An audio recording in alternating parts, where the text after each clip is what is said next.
Hi, I'm here to talk today with you guys about nature connection and the importance of getting in touch again with the world. Because, I'm a child of the 90s and I grew up in the Seattle area, and there I was very, very aware of all of the statistics and realities of the health of the ocean. And I watched the forests around my house be transformed into strip malls.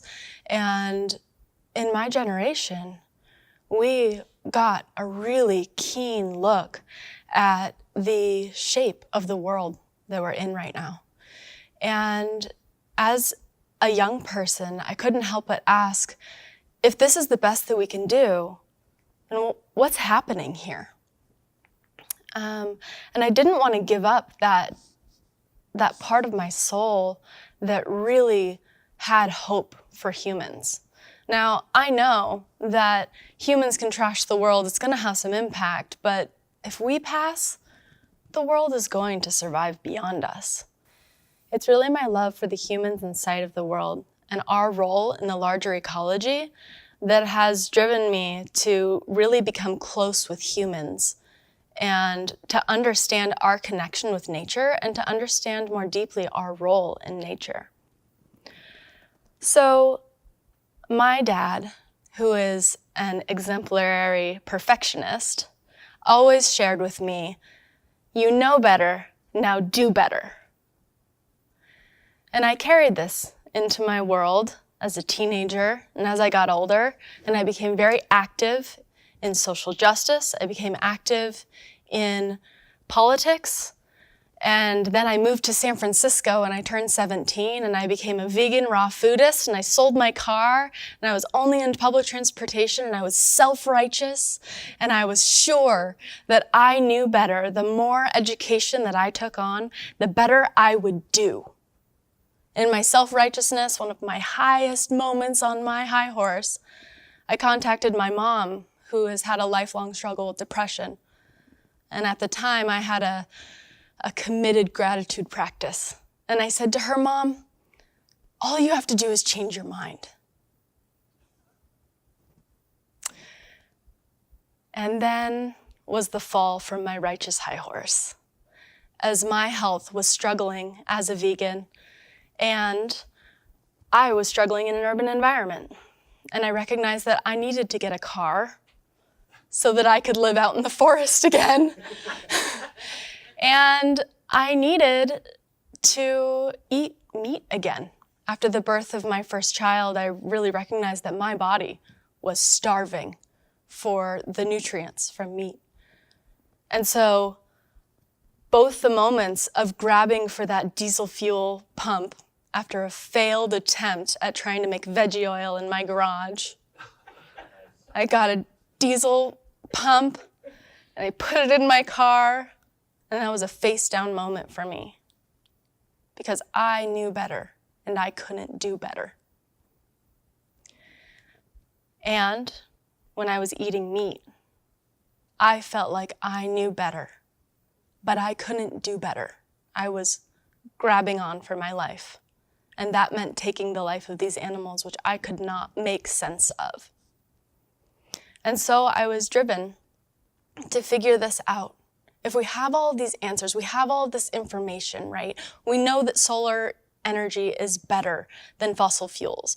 We know that there are better options, and yet we struggle to always make those choices to do better. And the question is, what stands in the way? Now,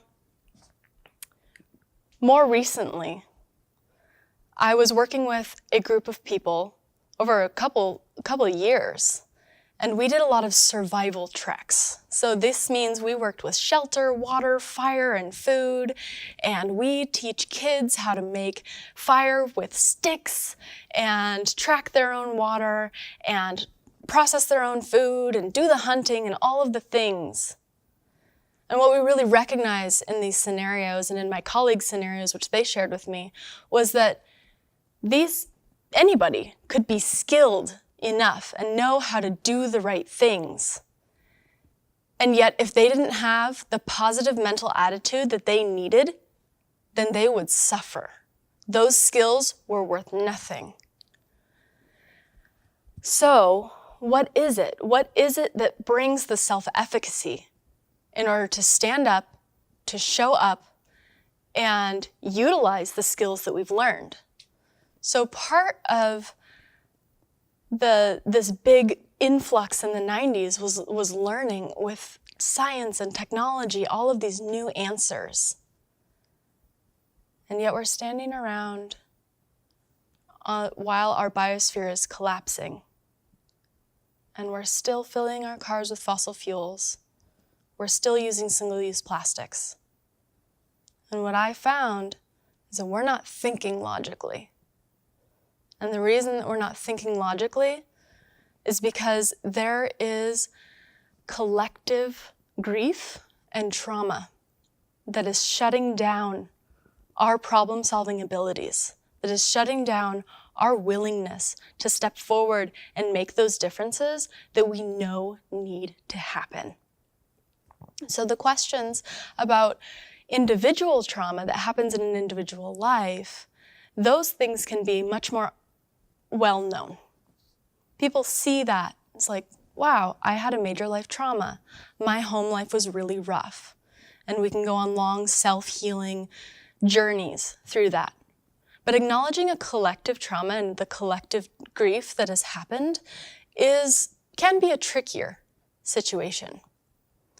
So we know that right now we live in our ecology, and the way that we relate with our ecology, well, let's just say we're pretty disassociated from it. While our trees are being cut down, we're looking at our iPhones. While the animals are disappearing, we don't even notice it because we didn't have a relationship with them. The natives of this land were sent to boarding schools to lose their connection, and they couldn't even educate us on the many species that we probably never even knew were here. So, we have these collective griefs and these collective traumas that are a disconnect between us and our ecology. Because in order for us to have a healthy and healing life experience, we need to be connected to the world that we are a part of. We know when we study the Sam Bushmen and their genetics, we see that they have a different marker than they do as our genetics. So we know that we all come from the Sam Bushmen, and yet our genetics have changed over time. Some people call these genetic markers that are different between us the war genes. And this has come from major traumas that have happened to our people. Epigenetics tells us that from our bloodlines, we receive the traumas that have happened in generations past. And because we understand this now, we can understand how our genetics have mutated over time. There have been many ecological catastrophes that have happened that have shifted our view and our ability to be able to connect with the world. So, when we carry this type of trauma, it's difficult for us to connect to our surroundings. But what we know is that we need to relearn how to connect with the ecology. So in order to tend to the mental health of our people and to tend to the wellness of our ecology, we have to understand that they are intrinsically connected, that our mental health will establish the well-being of our ecology. So we delve in to heal ourselves. We go outside. We spend time putting our feet on the earth. We get to know the ecology, the animals and the bugs and the birds around us. And then when that relationship is established, we then learn how to tend to those things in a good way. With the skill set of nature connection, we have one piece of the puzzle. And through those skill sets, we can learn to heal ourselves. They can bring us to an edge when we learn to make fire with friction, when we go and we try to track a fox, or we're trying to learn the birds that are singing in our very backyards, they bring us to a new, uncomfortable edge of the unknown. And in that edge is where the magic happens of our own healing and transformation. And this awakening brings us to a place where we can learn and grow and make better decisions.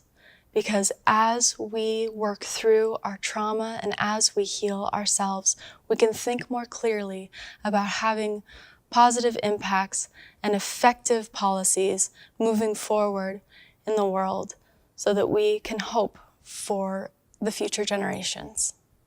Thank you.